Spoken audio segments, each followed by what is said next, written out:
যদি ভালো হতে চাও তবে সর্বপ্রথম মিথ্যা বলা ছেড়ে দাও। 19 তুমি যখন রাস্তা দিয়ে যাও তখন আল্লাহর নামে জিকির করো, কারণ হাসরের দিন ওই রাস্তা তোমার নামে সাক্ষ্য দিবে। 20 তোমরা সব সময় উজু করো, কারণ কিয়ামতের দিন যারা উজুকারী তাদের হাত পা উজ্জ্বল থাকবে। সুবহানাল্লাহি ওয়া বিহামদিহি। 21 যার দুঃখ বেশি তার প্রতি আল্লাহর রহমত বেশি। 22 যখনই নামাজে দাঁড়াবেন জীবনের শেষ নামাজ মনে করবেন। 23 যে মহিলা গর্ভাবস্থায় 1 খতম কোরআন পাঠ করবে তার গর্ভের ওই সন্তান একজন নেককার বান্দা হিসেবে দুনিয়াতে আগমন করবে। সুবহানাল্লাহ। 24 চুপ থাকার কারণে মানুষের যে মর্যাদা হাসিল হয় তা 60 বছর নফল ইবাদত হতে উত্তম। সুবহানাল্লাহ। 25 রাসূলুল্লাহ সাল্লাল্লাহু আলাইহি ওয়াসাল্লাম বলেছেন, জান্নাতের সবচেয়ে নিকটবর্তী আমল হলো সময় মতো সালাত আদায় করা। সহিহ মুসলিম হাদিস নম্বর 260। 26 যে ধোঁকা দেয় সে আমার উম্মতের অন্তর্ভুক্ত নয়।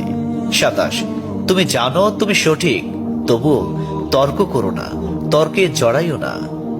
28 হযরত মুহাম্মদ সাল্লাল্লাহু আলাইহি ওয়াসাল্লাম বলেছেন, তোমরা বিপদে পড়ে মৃত্যু কামনা করবে না, বরং বলবে, হে আল্লাহ, যে পর্যন্ত জীবিত থাকা আমার জন্য কল্যাণকর আমাকে ততক্ষণ জীবিত রাখুন, এবং যখন মৃত্যু আমার জন্য কল্যাণকর তখন তুমি আমাকে মৃত্যু দাও।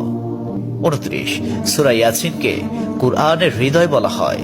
30 হযরত মুহাম্মদ সাল্লাল্লাহু আলাইহি ওয়াসাল্লাম বলেন, মায়ের একটি কষ্টের নিঃশ্বাস 7টি দোজখের চেয়েও ভয়ঙ্কর, আর একটি সুখের হাসি 8টি বেহেশতের সমান। সুবহানাল্লাহ। 31 যে অন্যের বাবা মাকে গালি দিল সে যেন নিজের বাবা মাকেই গালি দিল। 32 রাসূলুল্লাহ সাল্লাল্লাহু আলাইহি ওয়াসাল্লাম বলেছেন, আমি যা জানি তোমরা যদি তা জানতে পারতে তবে নিশ্চয় খুব কম হাসতে এবং খুব বেশি পরিমাণে কাঁদতে।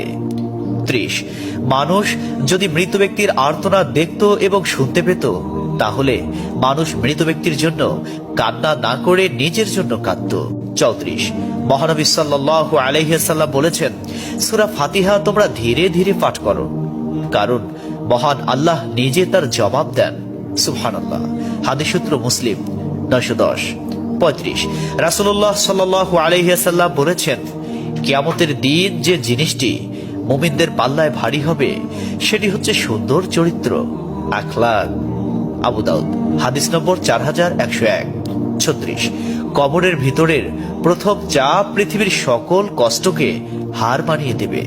37 হযরত মুহাম্মদ সাল্লাল্লাহু আলাইহি ওয়াসাল্লাম বলেন, যে ব্যক্তির অন্তরে এক সরিষা দানা পরিমাণ অহংকার থাকবে সে জান্নাতে প্রবেশ করতে পারবে না। সহিহ মুসলিম হাদিস নম্বর 91। 38 কিয়ামতের দিন ওই ব্যক্তির জন্য সুপারিশ করা হবে যে প্রচুর শীত উপেক্ষা করেও ফজরের নামাজ আদায় করল।